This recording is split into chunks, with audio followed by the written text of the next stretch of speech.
अरे ये तो वही कालिया है जिसका मैंने मजाक बनाया था। ये कितनी आलीशान मकान का मालिक है। वो और आगे चलते हैं। तब उन्हें वहाँ एक गुफा के सामने बहुत सारे सिपाही खड़े हुए दिखते हैं। रघु, यहाँ इतने सारे सिपाही क्यों खड़े हैं?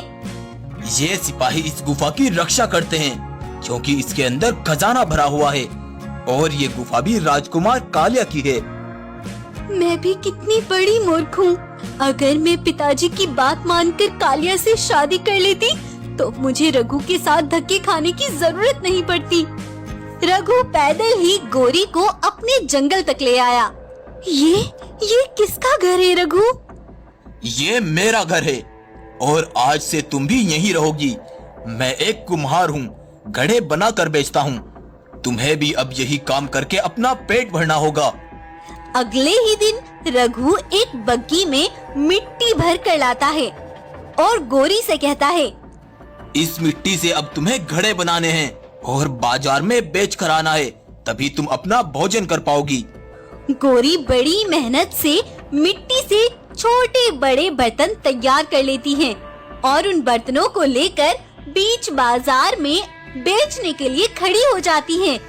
तब वहाँ एक सिपाही आता है और उसके सारे घड़ों पर लात मारकर गिरा देता है। तुम जानती नहीं, ये बाजार कालिया महाराज का है और वो थोड़ी ही देर में यहाँ आने वाले हैं। हटाओ ये सब यहाँ से। गोरी का एक भी घड़ा नहीं बिकता और उसे 2 दिन तक खाने को कुछ भी नहीं मिलता।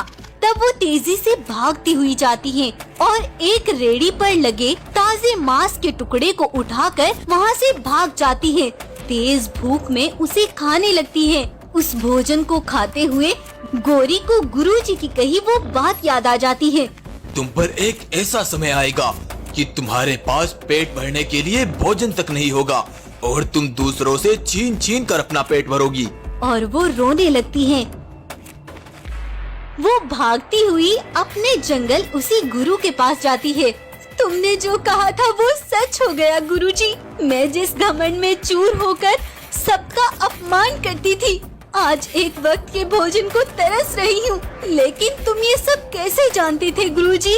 अमावस्या की रात में मुझे एक सपना आया था कि तुम बहुत जल्द ही बहुत गरीब हो जाओगी और मेरा सपना सच हुआ।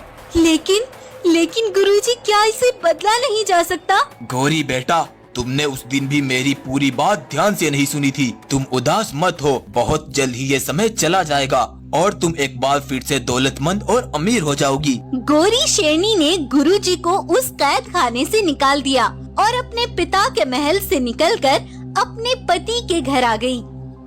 अरे गोरी, कहाँ चली गई थी? तुम्हारे लिए एक खुशखबरी है। पास के जंगल के राजकुमार ने तुम्हें काम के लिए बुलवाया है। अब तुम्हें मिट्टी के बर्तन बनाने की जरूरत नहीं पड़ेगी।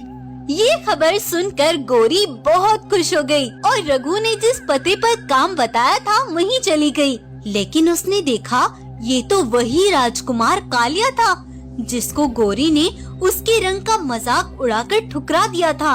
हैरान मत हो गोरी, ये तुम्हारे घमंड का ही नतीजा है। तुम यहाँ काम की तलाश में आई हो ना, तो आज से तुम्हें मेरी इस पूरी हवेली की सफाई करनी पड़ेगी, जिसके लिए मैं रोज तुम्हें 5 सोने के सिक्के दे दूंगा। मैं 2 दिन तक भूख बर्दाश्त नहीं कर सकती। मैं इस काम के लिए तैयार हूँ। मैं जो जानना चाहता था उसका जवाब मुझे मिल गया। तुम्हें कुछ बताना है, आओ अंदर आ जाओ। कालिया गोरी को अपने घर अंदर ले गया। जब तुमने मुझसे शादी करने के लिए इनकार कर दिया था तो मैं तुम्हारे जंगल के पिछले वाले द्वार से लौट रहा था। तभी भागते हुए तुम्हारे पिता मेरे पास आए। बेटा, तुम्हारा व्यवहार मुझे बहुत पसंद आया। मेरी बेटी को अपनी दौलत का बड़ा घमंड है, लेकिन अब तुम्हें ही उसका घमंड तोड़ना होगा। ये सफेद शेर की खाल पहन लो ताकि तुम सुंदर लगो, और उससे शादी करने के लिए तुम्हें गरीब भी बनना पड़ेगा।